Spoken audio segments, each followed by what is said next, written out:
And I have a question for you. Do you believe in miracles? Do you believe in them? Do you believe that they can happen for you? That is what we're going to be talking about this morning. This is a walk and talk I do every morning, and it's called Leaning In with Ann. It's because I got a whole lot of stuff going on in this brain all the time, and I'm thinking about all sorts of stuff. And one day I flipped on the camera to share what was going on, and it was on, and now I do live every morning. So those people who don't know me, my name is Ann Ferguson. I am an author. I am a personal mentor. That's kind of life stuff. It's like life coaching, but a little different, because I actually kind of walk with you through some things, and I'm very available. It's a little bit different than life coaches usually have a little bit of a program. So personal mentoring, and then I'm also a mindset trainer, and that's personal mentoring and mindset training. That's two of the biggest things that I do. So not just mindset like money mindset and success mindset, those are there, but also spiritual mindset, right? Where's your spiritual mindset? It's a big deal, because I find that co-creation with God is so much better than when I'm just trying to pound things out by myself. So if you're one of those who've like really worked with the laws of thought or law of attraction, or gone to a bunch of seminars and, self-help, all that kind of stuff, and you're just spinning your wheels, it may be your God connection. And it may not be how you think God's going to show up for you, because it's actually way more personal than this great big huge guy who's not actually around, or who's demanding a lot of things for you before he'll bless you. That's actually not how he operates. So today we're going to talk about miracles. We're going to talk about what's your job, what's God's job. Are miracles for you, or are they for the other guy? How does this work? Step one in miracles is, first of all, they are actually always around you. The intensity, the impact of the miracle has different degrees. But there are miracles, and I'm going to define miracles as things in which you could not have done yourself, and that God and his helpers, the unseen help, the angels, your ancestors, however you want to talk about that, they have been involved in the orchestration. And it can be something really little, or it can be something great big huge, right? But it's still a miracle, because it's not something that you could have generated on your own. So what we have to do first in order to receive the miracle. Notice I did not say be blessed by the miracle. I did not say participate in the miracle, although those are true. You must be able to receive. So I kind of wonder how many times God is actually out there and the unseen help, and they're trying to answer the pleas of our heart. But we got this thing going on. We're like, I have to prove that I'm worth the miracle, so I've got to go through the hardest thing and suffer or whatever.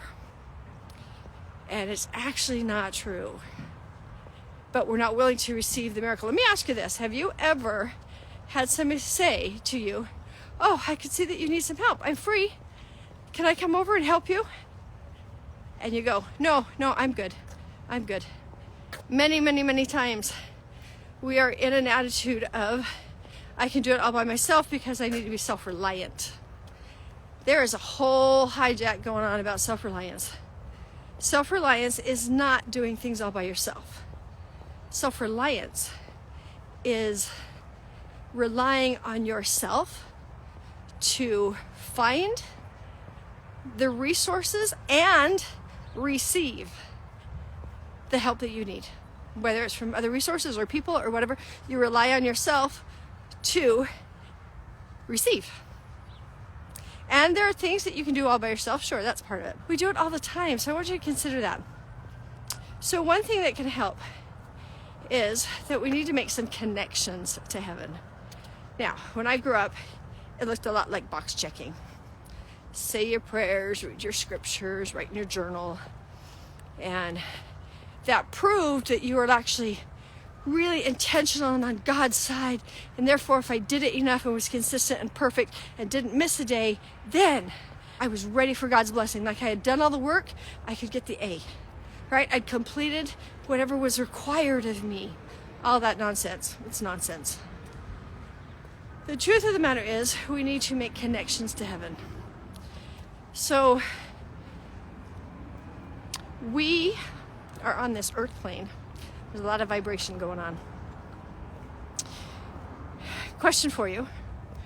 If we were to put a radio into the room where you are, flip it on, and country music is playing, did the radio pull the country music into the room? Question. It did not. The airwaves, the vibrational waves of country music is all around you at all times. So is rap, so is classical. And all that happens is that radio picks up the frequency where you tune it, and it translates the waves that are on that frequency. Cool, right? So, emotions are energy, and they are vibrating. I know this because I can go into a room, somebody's been upset, and I can feel it, right? The vibrational energy there, even if I don't hear what's going on. So, if you are tuned to the channel of self-doubt, then when you try to pray or get something done, the answer is going to be on the channel of self-doubt. Just stop. Just don't even do it. Okay? Same thing with anger.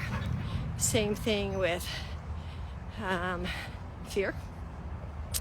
You will see all the fearful things, and it's really hard to change your mind. It's because it's actually a vibration. So, what we need to do is tune in to the things where heaven is broadcasting. Same thing, guys, listen up. The answers you need are already broadcasting. They're already around. It's you as a receiver. Now, would you love help learning how to be a receiver? If this sits on your heart, contact me, because the Joyful Heart Mastery Program is designed to help you begin that journey to receive. Anybody who's taken it before, who's watching this, if you are having a hard time making those connections again, I totally invite you to jump in. Okay, so making those connections, we are plugging in. We're plugging in because if you're plugged in to a power source, when you need the power, it switches on. Like I go into a room and I flip the light and the light's on.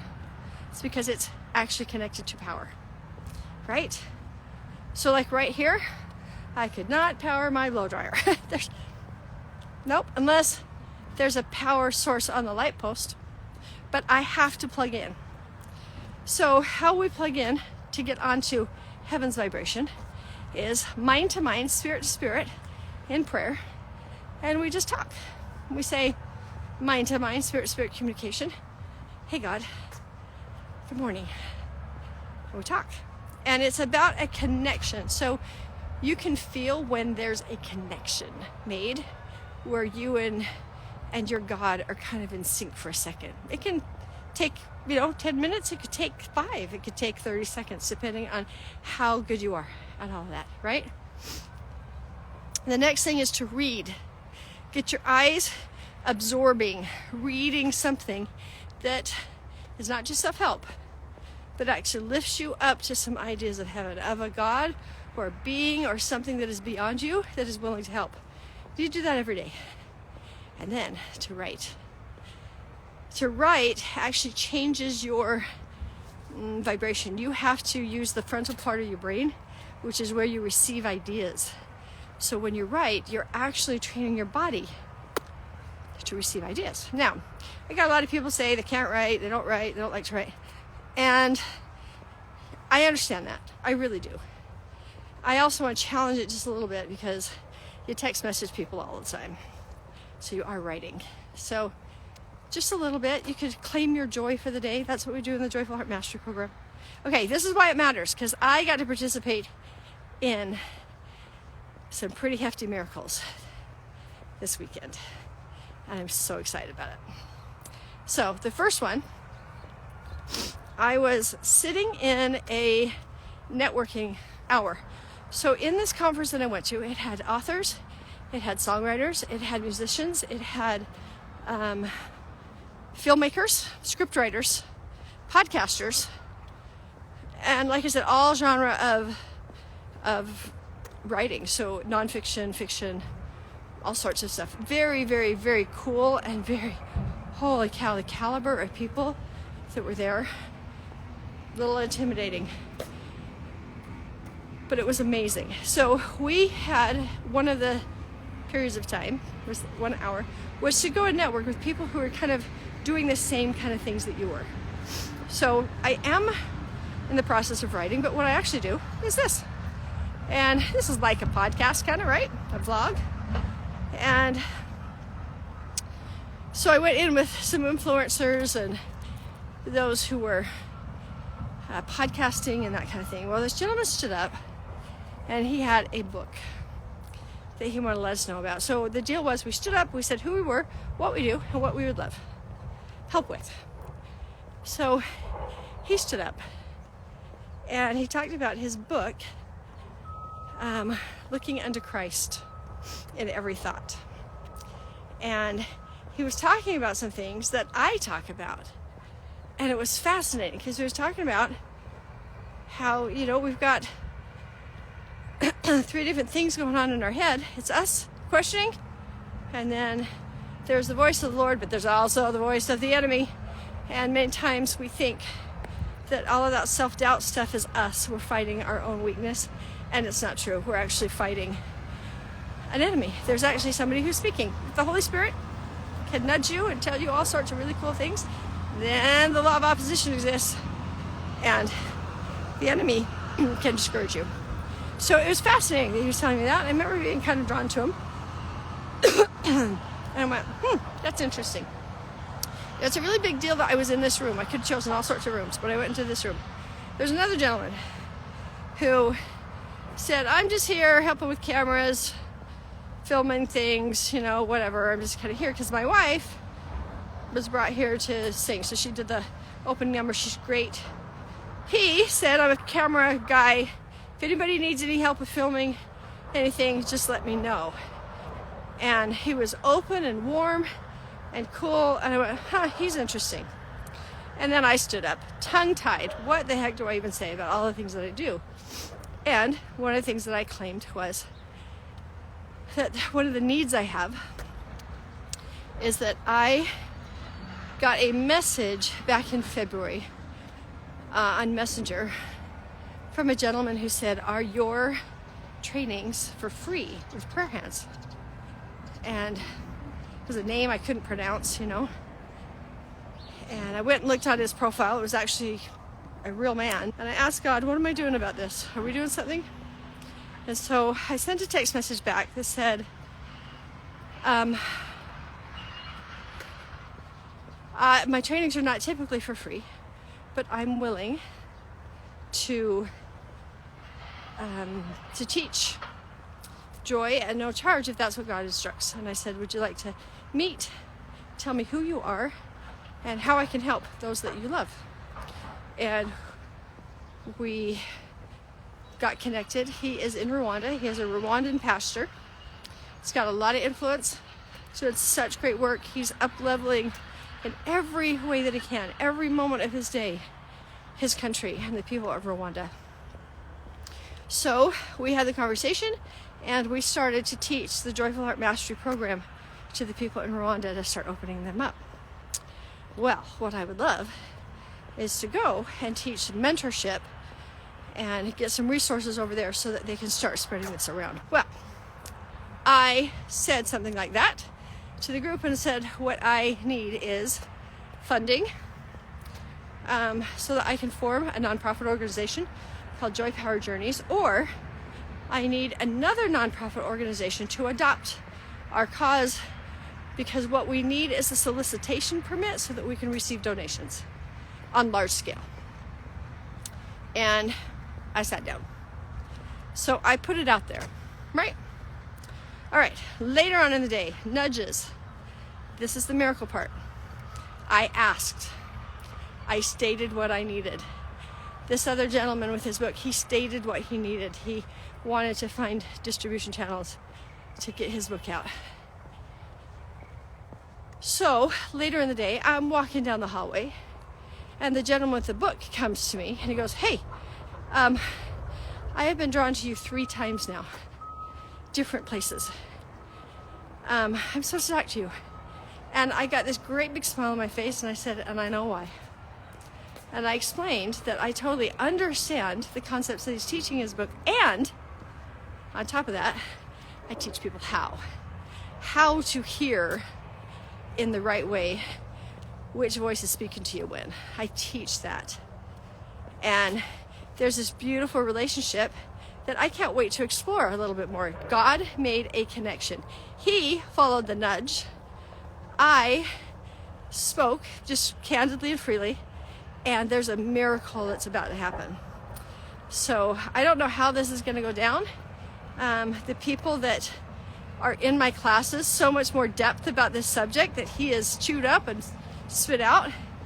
And he's got people that want coaching from him, and I happen to have the ability to teach them what they're desiring. So that's a really, really fun connection. Okay, now, the big gentleman, wonderful guy, who's the filmmaker.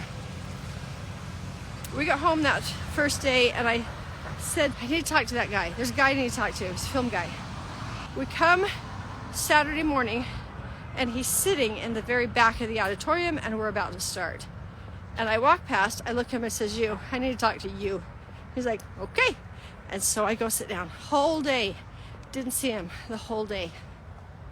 And then, the very end, there was a whole media signing book stuff that was going on.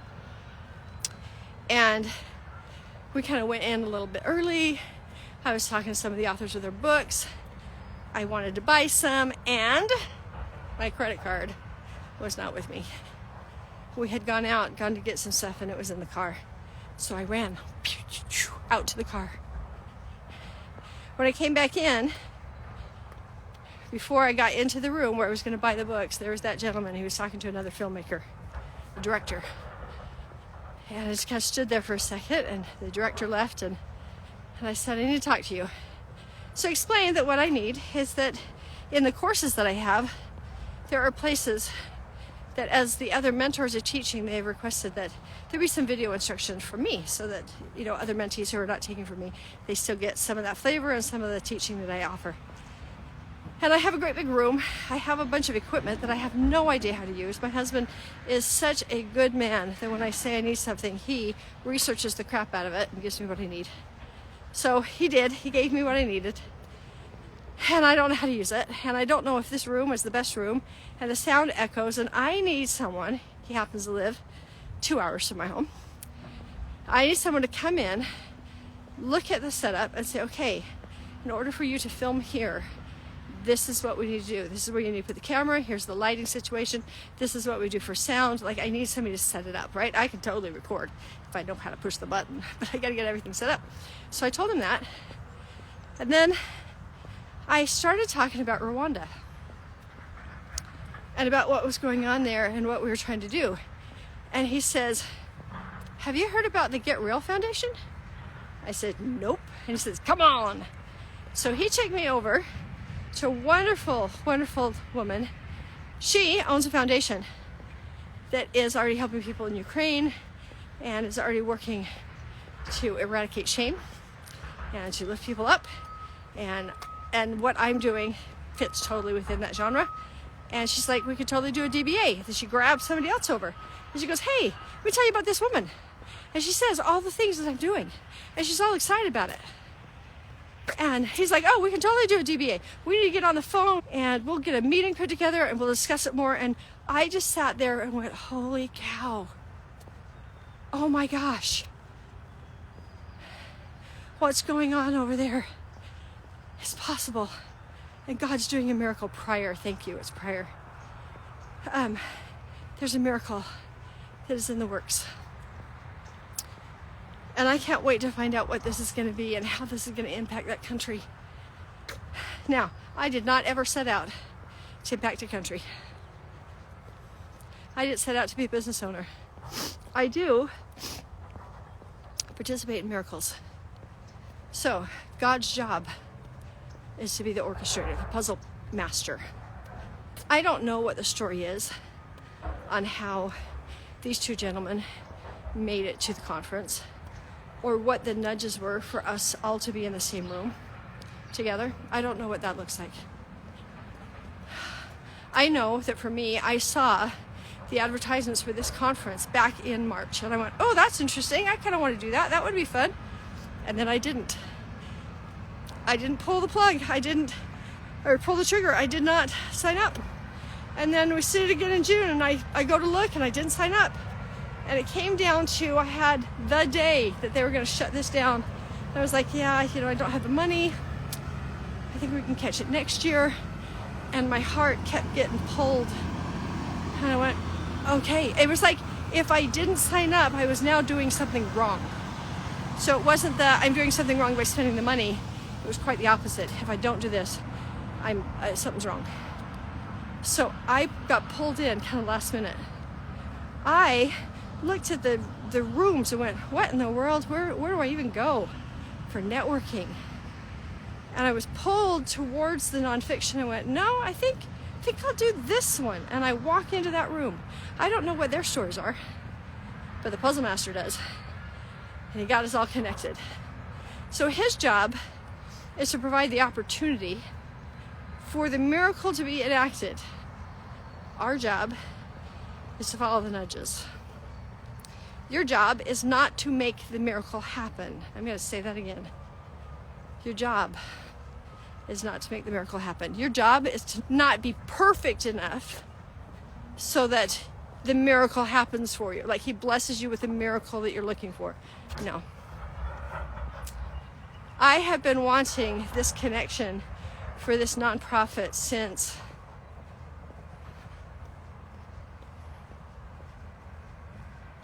June. So I've been asking, Lord, what do I do? What do I do? What do I do since June? And he was like, hey, go to the LDS PMA conference. And I didn't hear the nudge.